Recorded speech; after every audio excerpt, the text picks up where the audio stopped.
Саламатсыздарбы, урматтуу телекөрүүчүлөр. Бүгүнкү сабагыбыздан заманист акын Буйлаш уулу Арыстанбек тууралуу сөз кылабыз. Буйлаш уулу Арыстанбек ким болгон? Булар чындыгында Тыным Сейит уруусунан болуп, адегенде көлдө жашашкан балдар. Көлдөгү Алым Сейит, Тыным Сейит уруусу экөө бир аз келишпестиктерден улам Тыным Сейиттер кийин Нарынга көчкөн. Мына ушу Нарынга көчкөн маалда ал эр жетип калган кезде, жашы бир эр азамат болуп калган кездерде бул Нарында жашайт. Атасы Буйлаш болуш болот. Кокон хандыгынын ушунчалык Кокон хандыгынын доорунда тарыхта бир белгилүү жагы бар. Кокон хандыгында абдан салыктын түрлөрү өтө көп өсүп кетип, анан салык абдан элди кыйнаган. Мына ошондой салыкты төкпөй жатасыңар деген бир күнөө менен Буйлаш камакка алынат. Коконго келип орго салынат. Мына ошондо 16 жаштагы Арыстанбек атасын куткарыш үчүн Коконго келет экен. Бул маалыматтардын бардыгын илим изилдөөчү профессор Назира Бегалиева деген кыз абдан жакшы изилдеген. Анын изилдөөсүндө мындай деп айтылат. 16 жаштагы Арыстанбек Кокондун дарбазасынын алдында туруп, колуна комузун алып, ушунчалык Кокондун сарбаздарын мактап ырдаган экен.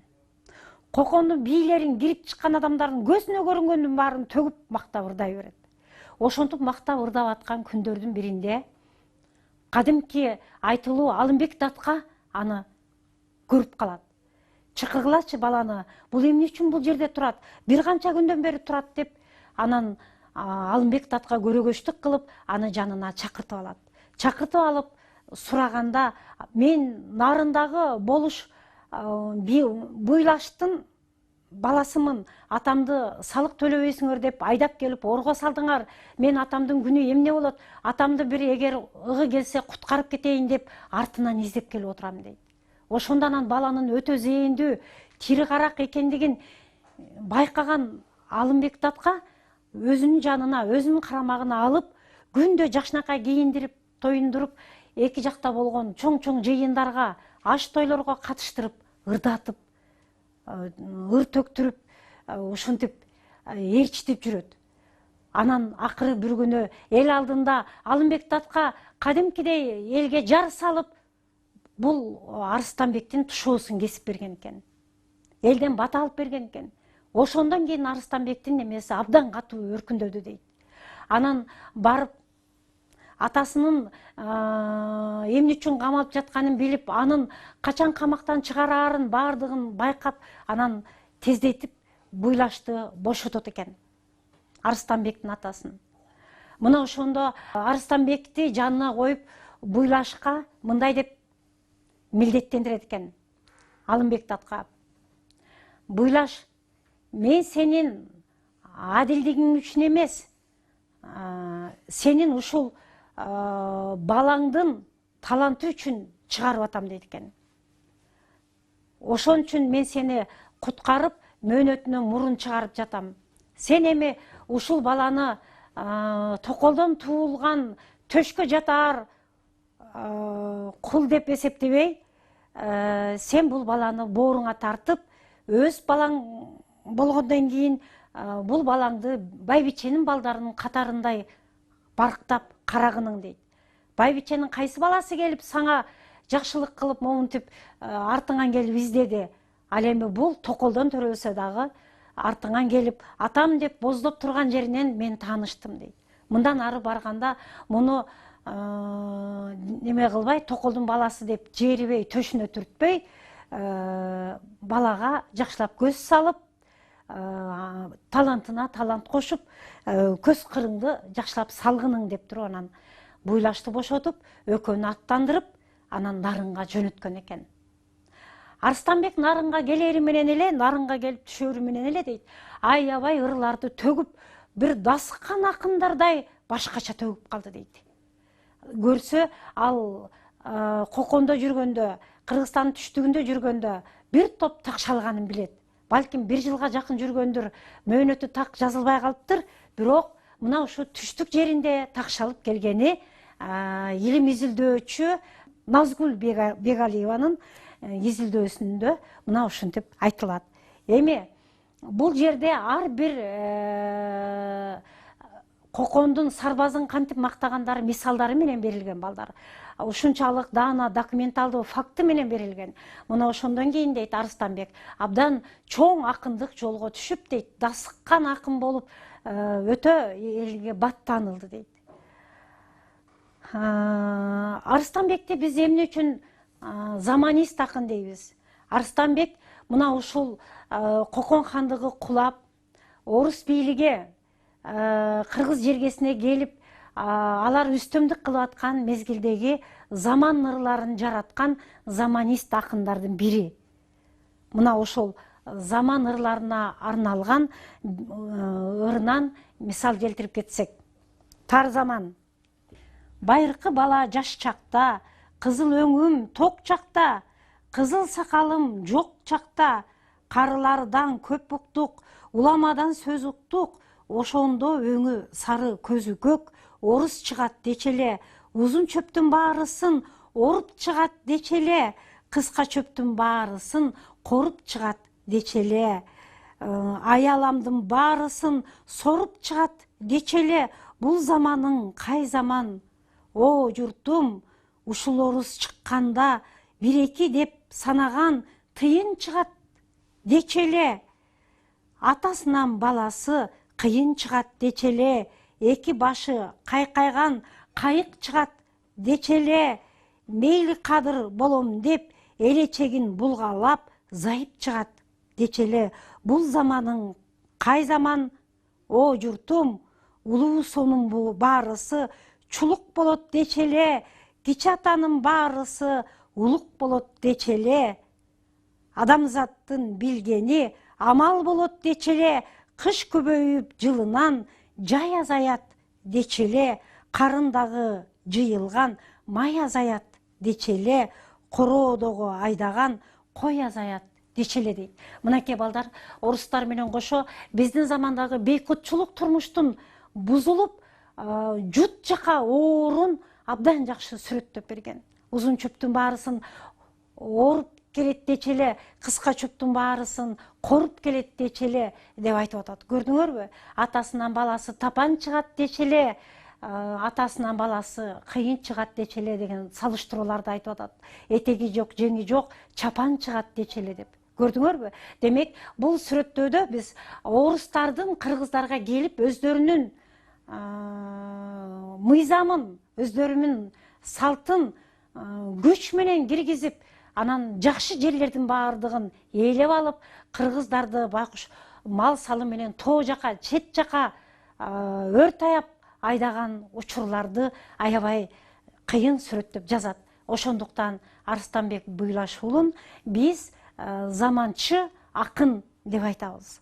Арыстанбек Буйлаш уулу өткөн сабакта да биз белгилеп кеттик, анын олиялык касиети күчтүү болгон. Ал карап туруп, эки желкесинде отурган периштелери айткан сөздү айтып, элдин баарын таң калтырган. Мен эмес, менин периштелерим айт деп жатат. О, жеңи жок, сен көк сулууну алам деп каргышка калыпсың, көңүлүң толкуп, бала жетелебей, баласыз, туяксыз калган турбайсыңбы деген сөздөрдү ал экөө бирөө Кыргызстандын түштүгүндө жашап келсе дагы, бирөө Кыргызстандын түндүгүндө жашаса дагы биринчи көрүшүндө эле карап туруп ушунчалык олиялык менен сүрөттөп койгон экен. Андан башка дагы анын атасы болуш болгондуктан бул токолдон туулуп бир аз тең укукка ээ болбой, анан бул дагы Арыстанбек дагы комузду абдан эрте колго алып, эрте комуз черте баштайт. Болгону атасы өрүк комуз жасатып берген гана бир милдети, аталык милдетин аткарган болот. Ошондуктан ал комузду ушунчалык кыйын черткен, ушу кезде 500дөн ашык күүнүн автору. Эмне деген залкар. Канчалаган ырлары бизге жазылып жеткени да бар. эл ичинде унутта калып калганы да бар. Арыстанбектин чыгармачылыгы алдына эч кимди салбаган ушунчалык залкар акын болгон. Ал казактардын Сүйүнбай деген акыны менен айтышканда, Сүйүнбай акынды жеңип койгондо,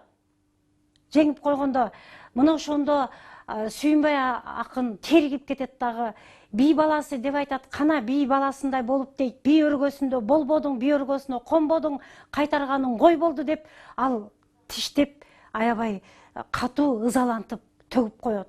Акындардын ушундай немеси бар экен, бири-бирин кордоп ырдаган салттуу ыры болот. Мына ошондо эч кимден жыгылбаган Арыстанбек казактардын Сүйүнбай деген акынынан мына ошондой төбөдөн мык каккандай абдан катуу сынга алган төгүп ырдаган ырына аябай ызаланып ушуга кабылат. Чындыгында турмушунда Буйлаш муну Байбиченин балдарынын катарына койбой өксүтүп койгон жери болгон үчүн ушул жагынан, ушундай оор аялуу жагынан катуу мертинтип тиштеген. Бул жери дагы бизге келип жетти балдар. Бирок ал ошол казактардын Сүйүнбайынан жеңилип калбай мындай деп төккөн экен. Казактардын Сүйүнбай айтат: бул дүйнөдө не өлбөйт, эми суроо жооп иретинде айтыш болуп атат бул жердечи. Бул дүйнөдө не өлбөйт, аскалуу бийик тоо өлбөйт, жаркырап турган күн өлбөйт, агып турган суу өлбөйт деп төгөт. Дегенде ошол жерден эми Арыстанбектин өтө философиялык көз карашын карагыла. Ал бул жерден аябай чамынып ырдабаганда ал Сүйүнбайды жеңмек эмес эле да. Ошондо Арыстанбек мынтип жооп кылып турат. Аскасы бийик тоо өлбөйт десин. Аскасы бийик тоого күн бүркөлүп, муз тоңуп, улуу кар жаап, муз тоңсо, аскасы бийик көрүнбөй, кара булут каптаса, кара бийик тоонун өлбөгөн эмне? Агыны катуу суу өлбөйт десин. Агыны катуу сууну кары жаман суук тоңдуруп, муз болуп, анын үстүнөн мал да өтсө, жаман да өтсө, ал суунун өлбөгөн эмне? Тийип турган күн өлбөйт дедиң. Тийип турган күндү кара булут каптаса, күндүн нурун жаап салса, караңгы болуп, күн күркүрөп, чагылган чартылдап күн жаса, нөшөрлөгөн кара жаан төгүп турса, күндүн өлбөгөн эмне деп туруп төккөн экен балдар. Мына көрдүңөрбү? Кандай билгичтик менен, кандай философиялык ойду камтыган, кандай поэтикалык көркөмдүк деңгээлдеги жоопту берип, Сүйүнбай, казактардын Сүйүнбай акынын жеңип койгон экен. Мына ошондон кийин алар өлбөстүк эмне деп кайрадан дагы суроо бергенде, ал Сүйүнбай акын таппай калат дагы. Ал эми Арыстанбек Буйлаш уулу мынтип ырдайт: мен дүйнөдөн алымдыкты билемин, алымдык канча кылым өтсө дагы өлбөстүгүн билемин. Бул дүйнөдө өлбөстүк бир гана алымдык деп айтат экен. Алымдык канча кылым болсо дагы анын эмгеги курч бойдон кала берет деп. Мына көрдүңөрбү? Мына ошентип бул дүйнөдөгү өлбөстүктү Сүйүнбай суроо салып баштаганы менен Арыстанбек Буйлаш уулу жакшынакай кылып жоопту таап кайра жеңип койгон экен. Урматтуу телекөрүүчүлөр, урматтуу балдар, биз бүгүнкү темада белгилүү кыргыздын көй кашкасы болгон Арыстанбек Буйлаш уулу жөнүндө сөз кылдык. Арыстанбек Буйлаш уулунун заманча акын болгонун, Арыстанбек Буйлаш уулунун казак акыны Сүйүнбай менен айтышканын, Арыстанбек Буйлаш уулунун кокондун сарбаздарын кантип мактаганы жөнүндөгү мисалдарды келтирүү менен бүгүнкү сабагыбызды аягына чыктык. Эмесе, урматтуу телекөрүүчүлөр, кийинки сабактардан кезиккичекти саламатта болуңуздар.